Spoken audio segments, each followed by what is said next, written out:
for traditional stuff, keep the pawn structure classical, or are we going to be seeing something else? These top players, they can play absolutely anything. They can serve with both hands, but he does open with the queen's pawn, and now it is going to be a London system with the bishop coming out. The whole idea is to get a triangle pawn formation and just keep the center solid, and then just get to a nice, safe middle game where white is just a little bit better. I have to say that because it's the London. Exactly. I played Magnus once in my life in the Pro Chess League, and I was black, of course, and he played the London against me. I forgot the result, but the game was very interesting. Well, now we have a kind of Jobava London, which is characterized by the knight coming out and jumping, just arguing that black's knight on the edge is going to be misplaced and white's is better prepared. But you see, the triangle formation, that's rock solid. And now the maneuvering has begun. Both sides have their knight on the side of the board. They're going to try to relocate to the center. White doesn't go for very much of an advantage. Just a solid position. Bishop on f4 is well placed. Are you one of those people that loves the London for white or hates it? You got to be in one of the camps. Hello, I'm English. I ain't going to say I dislike it. No, I really do like the London. I think it's a great choice because it takes away the fireworks from the opening and it just allows you to enjoy the position in the middle game. And I say enjoy liberally. Okay, so the knight does maneuver itself over towards the center. This is what both sides do when the center lacks tension. And now we're seeing Magnus, he ups the pace. And now there is some conflict in the middle of the board. Yeah, there's some possible captures. Magnus is gaining some space. He might even play c4 later and b5, gain more space on the queen side. Will white castle here? Will white capture on c5? Those are the moves that Nihal is considering. And Nihal has a time advantage so far. Oh, and he plays h4. Engine doesn't like it. Of course, you like it being British. You like h4. Put it in h. And looks like Harry is having a good time today. h3, h4, soon h5. Take advantage of Magnus's pieces over on the queen side. Exactly. And wow, what a move. You know, it doesn't come naturally to me, I gotta say, to advance that pawn. I was expecting just a rock solid castle, get the king to safety, and the game continues, blah, blah, blah. But this one is now setting the cat amongst the pigeons, because as black, do you want to allow that pawn one square forward? If you don't, then you yourself are going to advance your pawn 2 squares. But this comes with its own concessions, because squares are so important. They're like the currency, the money in the position. The more you have, the richer you are. Yeah, Magnus is thinking now, should I take at the center? Should I advance on the queen side with c4 and b5? Should I block the pawns with h6 or h5? Or should I take advantage of the empty g4 square and play bishop g4? So many possible moves for black. That's why Magnus is having a think. h4, not the most obvious move, but very aggressive. And instead, he attacks the bishop on f4 with knight e6, which is an unusual move because it blocks the bishop on c8. So you have a very unusual position. Bishop e5. Nihal wants to trade the bishops, then play h5 and start attacking Magnus's king. Very aggressive play from Nihal this game. Very aggressive. You know, he's trying to just weaken the black king, remove the defenders, but Magnus reacting in the center. There's often said that when play starts on the wings, you react in the center. So those are the rules, and Magnus knows them. So I'm expecting white to actually recapture with the center pawn. Because if you capture with the other pawn, the knight on the edge starts to bother me. That's right. Yeah, and that's why Magnus played knight e6. After the e-pawn takes, Magnus wants to get his knight to f4 at some point after the bishop trade. And the knight on e6 was blocking the bishop. If the black knight can get to f4, that would make more sense. Conversely, Nihal's knight on a3 can now get to the central e3 square via c2 so that the knight isn't so badly placed. So both sides maneuvering their knights from a3 and a6 to the center. Magnus has been a bit quicker doing it. The engine says black is a little bit better, but white is the one playing aggressively. And because white's playing aggressively, putting Magnus on the back foot. Magnus now has a 2-minute time disadvantage. This is exactly what Nihal wanted. Yeah, it's a kind of really unusual position, but I gotta say it's risky play by Nihal as he finds himself perhaps gonna meet a very quick attack against his king. Don't try this at home. Get your king castled. It's so much easier to play chess. Now there's going to be all kinds of issues as the knight drops back. Magnus wants to just accelerate the play. He wants to burst out into the center and just open up the lines, but he's saying not that happy with it. No, Magnus shaking his head. He didn't like what he did. His knight couldn't go to f4 because Nihal retreated back to d3. One of my favorite squares with white in these queen pawn openings. And now the knight went all the way from a6 to g7. Magnus proving to his fans he can do the knight's tour during the game and still get a winning position. White's position is now slightly better according to the engine. White played h3, h4, h5. That's how they play chess nowadays. Magnus has the beautiful knight in the center. Nihal tries to maneuver his knight back to the center. Magnus moving his knight again. That knight on a6 has gone on quite a journey. Knight a6 to c7 to e6 to g7 to f5. Is Magnus going to keep moving his knight, or is that the last knight move we've seen from Magnus for a while? Yeah, I think that might be the last one we see for a while, but I really love the way that Magnus is not rushing things. And I say that. G4, and, wow. Whoa, I know. Nihal is really going for it. He's like, hey, make that journey an odyssey. Come forward. What are you going to do? The knight is going to go to the edge of the board or could even go into the middle. Which is the way forward? I mean, instinctively, you want to go forward. You don't want to go back. Yeah, knight h4 I like as it goes forward. And Magnus does play knight h4. Nihal maneuvers his knight with knight e3. Knight on h4 is sort of trapped, but it's sort of trapped on a good square. Magnus's knights are on excellent squares, e4 and h4. I'm not sure what Nihal's going to do with his king. I wonder if he's going to castle queenside. Well, this is the thing, because look at this. Nihal is playing in such an uncompromising style. He's more or less forcing Magnus to go on the offensive. And you're right. Where is the white king going? Well, maybe he should run away to the left as quickly as possible. Get the queen out of the way. Get the king to safety. And then you can reassess. Reassess your chess. Very unusual game.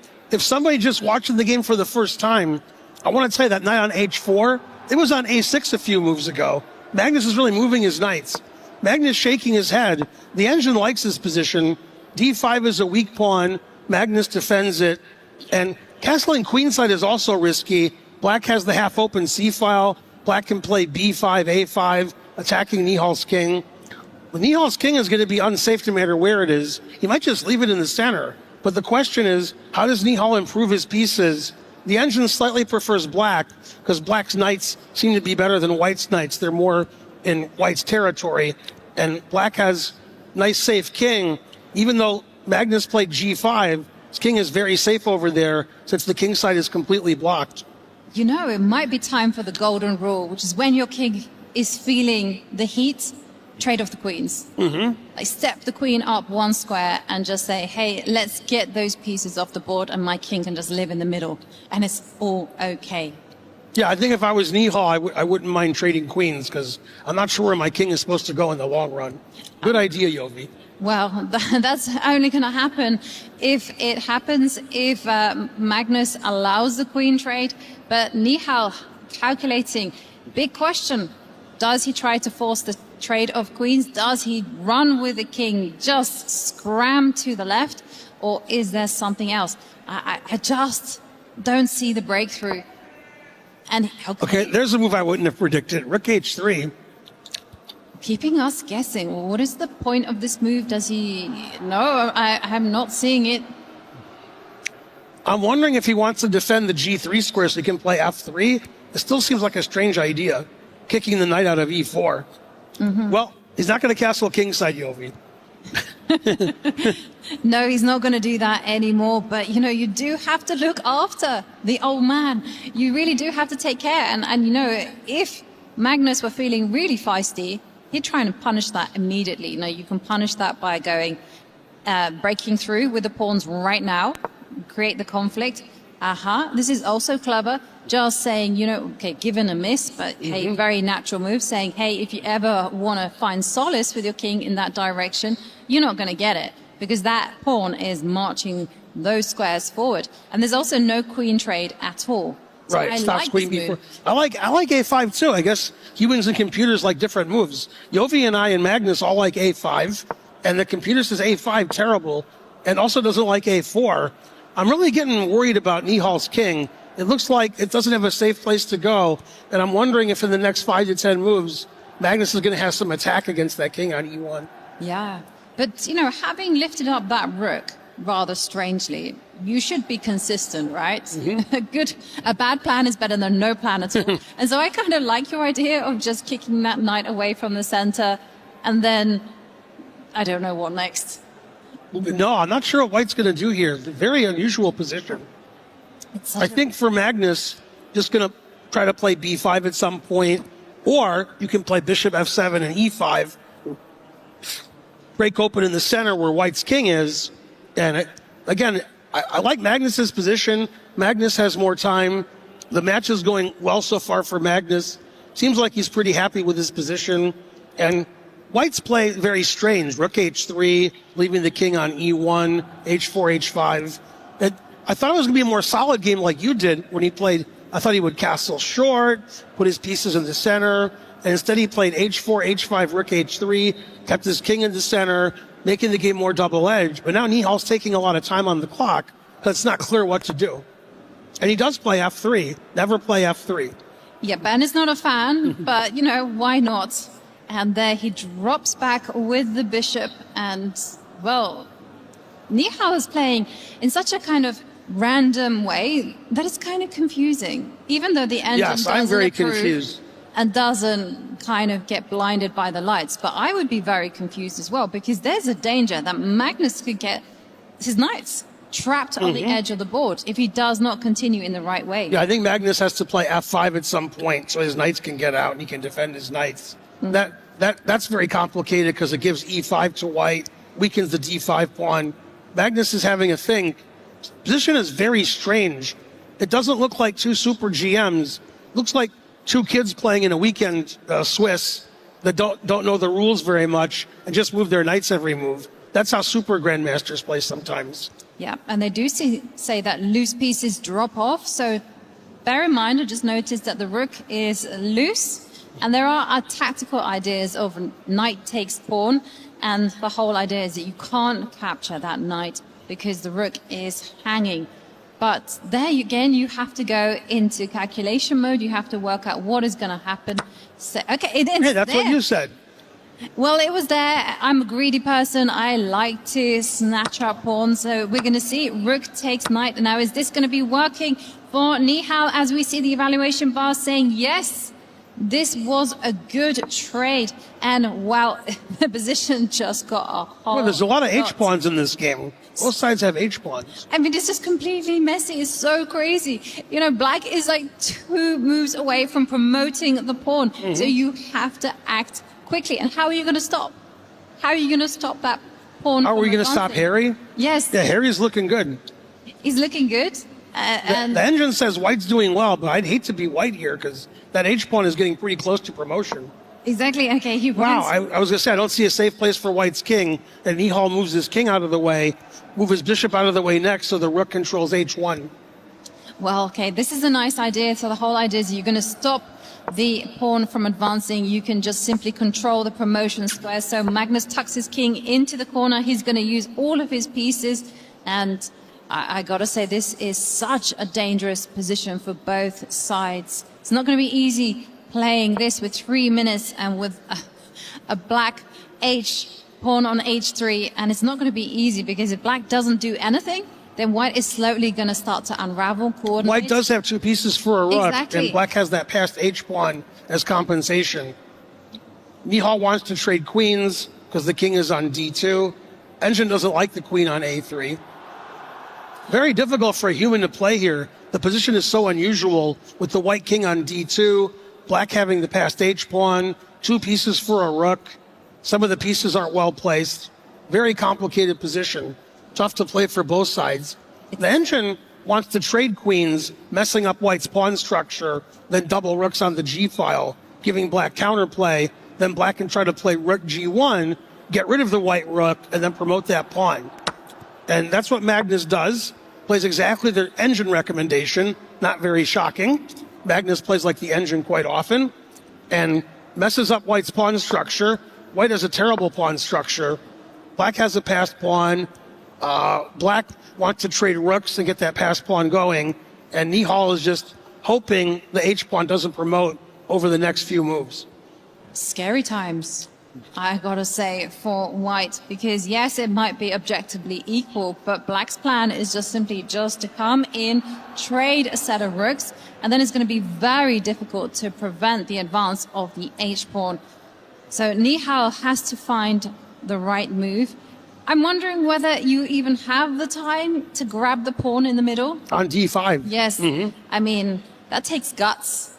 But I was just going to play bishop f1 and try to take that pawn on h3, even though bishop f1 gives away my f3 pawn, my a4 pawn's hanging. There's a lot of pawns that look pretty weak here, Yovi. And he did take the pawn on d5. Yeah, he goes for broke here, and now only one move to hold the balance. Magnus finds it, of course. And wow. Look Three at pieces this. for two rooks. That gives me bad memories of a game that I played a long time ago. Okay, but now the question is how to coordinate the pieces. The rooks have to be placed on those open lines, and they have to have a purpose. The three pieces, they have to be working together as the knight just comes in, but this allows, this attack, and suddenly the white knights, they are really not coordinated. No, the knight on d5 is lined up with the king on d2. All of white's pawns are weak on a3, a2. The rooks are super active, more active than the white pieces. And the engine said Magnus has taken over. Magnus has a big time advantage. He has a big advantage on the clock. Says he's winning now. And things are just going Magnus's way. The bishop on e2 is trapped. Can I just play rook? Yeah, attack the bishop and just take the bishop. Yep, you can do that one, and then you can keep on harassing. Just attack that bishop one more time, slide the rook over, and Magnus, he senses blood.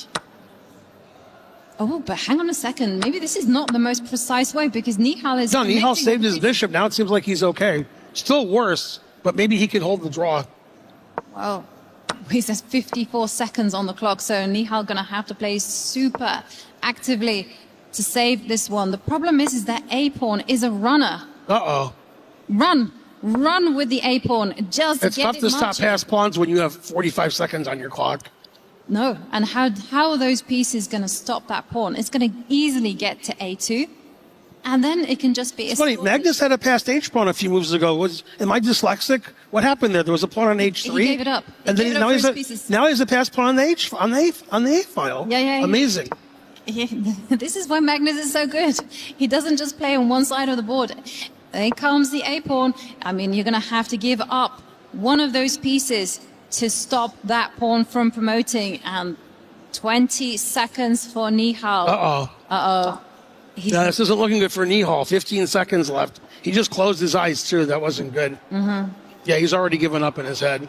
Such a big fight, though. I mean... 5 seconds. And we have a win. And he resigns. Magnus takes...